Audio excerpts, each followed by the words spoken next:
remember always writing. I don't remember hardly when I didn't write. But when I was in 4th grade, a teacher let me write a play and actually produce it.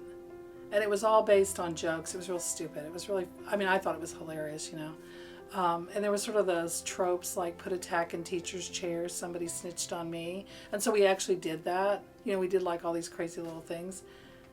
And there was a lot of stuff happening in my family at the time. And I remember thinking, this is so exciting. This is so interesting to write something and realize that it can make people laugh or it can make people have a reaction.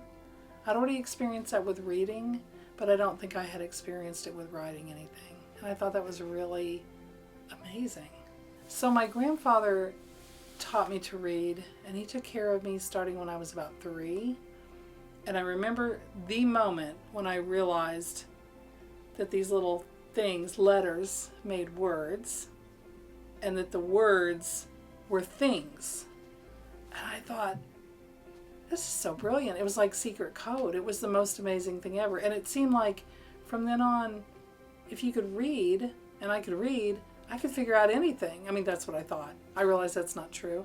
But at the time, I didn't know any better. So it seemed amazing. I think many ways writing and stories saved me. To always be able to have these moments of escapism, I guess, is probably the best word I can think of. I just think stories are not really like anything else. Stories can let us be or do or experience anything. And when my mom was dying, she was in an assisted living facility. I'd been working here at the university for a few years, but I would go there every night, stay with her a lot of times near the end, and there were all these crazy stories, great stories of all these people in this assisted living facility. And I started writing them down, but I really couldn't write in narrative form, which is what I'm used to. And all I could do was poems. I have an entire collection of poems from when my mom was in this assisted living facility. And while many of them are about her, they're also about all the other people who were there at the time and how this community interacted and treated each other. And for me, that was a big help in starting to feel like I understood what was going on and that I could live with the outcome, which was inevitable, right? But to know I could live with that. Once I was with my mother, she hadn't really been in her right mind in a few days, and a big storm came up in the night, like, how thunderstorms are here, right? They're like, everything's calm and peaceful, and it's, right? So I'm in her room, and it's late at night, and this huge storm comes up, and it's like the lights, outside, it's flashing, there's lightning, the thunder's unbelievably loud. And she woke up, and she looked over at me, and she's like, oh, it's a storm. And she was so happy because she loved thunderstorms. And so in that moment, to be there, to have her, and I wrote about that. I couldn't write about it right away, but I wrote about that later and just like what it was like to have her back for that moment. Yeah. So I think that's the power of writing. Like if whatever outlet you find, for me it's writing, that, it can take you apart. You can write to a point where you're like, I can't look at this, like I've looked too closely at this, I've got to put this away. Do it. Put it away. But there will come a time when you need to pull it out and you got to finish it. Because when you finish it, then you're setting that to rest. At least that's the situation for me.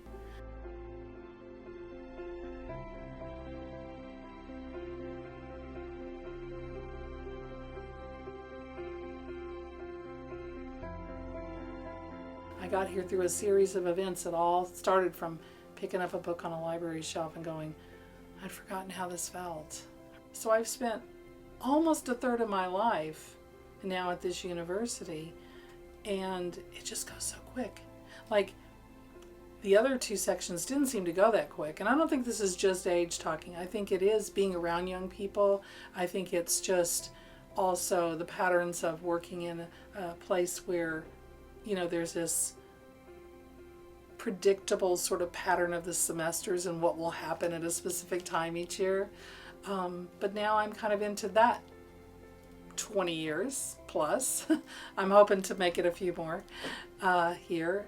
And I don't know what the next section will be like. I'm sure it'll be hopefully just as much fun, but that's kind of the way I've been looking at things. You know, like that there's not one time is better than another. They're just quite different, you know. And that's definitely compartmentalizing things and sort of sectioning it like you might, you know, take apart a worm or something. But it's not, I don't think it's any great revelation or anything. It's just this recognition that how are you going to spend your life, you know? I've not spent my life remotely like I'd anticipated.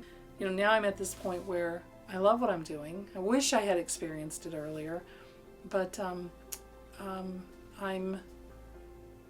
very happy with where I am now, and I think that I get to help a lot of people in this job. I love teaching others how to look for that thing, you know, how to find that thing that speaks to them in writing. I like exposing them to different writers. I enjoy helping people figure out how to make their dreams come true, you know.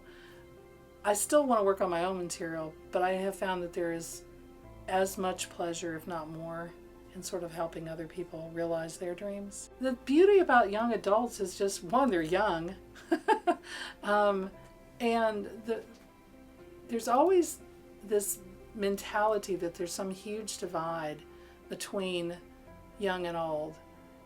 And I think that's critics. I mean, I don't see that. I go into a room and I don't mind if I'm laughed at. I'm totally fine with that. I think young people are amazing, and they're always the future. They're funny, they're spontaneous. However, they're much more isolated even when they're in a community. But young people are just younger versions of ourselves, you know. I was once the youngest person in the room sitting in corporate meetings, and now I look around here and I'm kind of like, I bet I'm the oldest person in the room. I mean, like all the time. And it's just funny because mentally in my head I'm still like 12, and I don't think that's necessarily a good thing. I probably would have been financially a lot better off, you know, if I didn't have that viewpoint, but I don't regret it. Yeah, I think if you want to create barriers, you can. If you want to create bridges, you should.